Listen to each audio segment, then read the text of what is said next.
विपरीत राजयोग की स्थिति कुछ स्पेसिफिक राशियों के लिए बनी हुई है, राइट? विपरीत राजयोग कैसे निर्माण होता है, सबसे पहले तो ये समझिए, राइट? कोई भी भाव का स्वामी उस भाव में आ जाता है, और अगर वो 6, 8 और 12 भाव में है, षष्ठ, अष्टम और व्यय भाव में है, तो विपरीत राजयोग बन जाता है। जैसे अभी अगर हम देखें तो कुंभ राशि अगर आपके छठवें भाव में है, अष्टम भाव में है, या फिर आपके व्यय भाव में है, तो कौन से लग्न हुए? तो कन्या लग्न हुआ। कन्या लग्न के लिए कुंभ राशि छठवें भाव में आ जाती है। कर्क लग्न हुआ, क्योंकि कर्क लग्न के लिए अष्टम भाव में आ जाती है कुंभ राशि। और मीन लग्न हुआ, जिसके लिए कुंभ राशि व्यय भाव में आ जाती है। तो ये 3 लग्न है, मतलब कर्क, कन्या और मीन। इनके लिए ये कुंभ राशि क्या कर रही है, पिछले 2.5 साल से विपरीत राज्यों की परिस्थिति बनाई हुए हैं। और विपरीत राज्यों की परिस्थिति में इन लोगों को डेफिनेटली बहुत कुछ मिला जरूर होगा, अच्छी चीजें हुई होंगी, जैसे प्रॉपर्टी मिली होगी, या पैसे भी मिले होंगे, पर इसी के साथ में इनको कुछ होना भी पड़ा होगा, कहीं ना कहीं कुछ हारना भी पड़ा होगा, कहीं ना कहीं कुछ नुकसान भी सहन करना पड़ा होगा।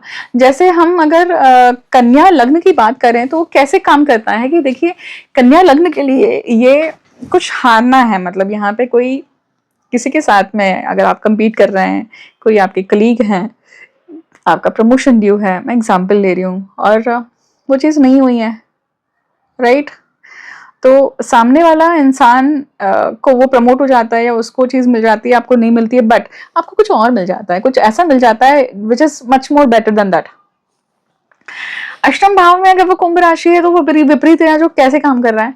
तो विपरीत राजयोग काम कर रहा है कि भाई व्यक्ति शारीरिक रूप से काफी कष्ट भोग रहा है, मतलब शायद क्रॉनिक डिसीजेस हैं, शायद शरीर रूपी बहुत सारी चीजें चली हैं जीवन में पिछले 2.5 साल में, मतलब शरीर को बहुत त्रास हुए, पर उसी के साथ साथ आपको इनकम हुई है, उसी गुप्त बुद्धि के कारण आपको पैसा मिला है, उसी गुप्त बुद्धि के कारण आपको नाम शौहरत भी मिला है, but you are struggling with health. वही अगर व्यय भाव में है वो कुंभ राशि, मतलब मीन लग्न के लिए, तो क्या होगा कि कुछ नुकसान है, कुछ हॉस्पिटलाइजेशन है, कुछ आइसोलेशन है, फॉरेन जाकर कुछ काम करके आ रहे हैं, आपको उसका कॉस्ट क्या पे करना पड़ा है कि you are away from your family, you are away from your own people, your kids और योर वाइफ और your husband, but you are getting good money. वही नुकसान भी हो सकता है, क्योंकि पैसों का नुकसान उसी भाव से देखा जाता है। इवन द स्पिरिचुअल डेवलपमेंट भी happens. Spiritual development is something when you compose yourself, right? आप जब अपने आप को पूरी तरह से कंपोज करते हैं, आपके जो विचार हैं, आपके जो षड रिपु हैं, आपके जो वीकनेस हैं, when you know overpowering those weakness via XYZ means, and you are able to sustain that mental state, that is also a spiritual development. So spiritual को हमेशा religious से जोड़ना जरूरी नहीं है, क्योंकि there are many people who are not religious but they are spiritual or they are more contented, right? So वो चीज है।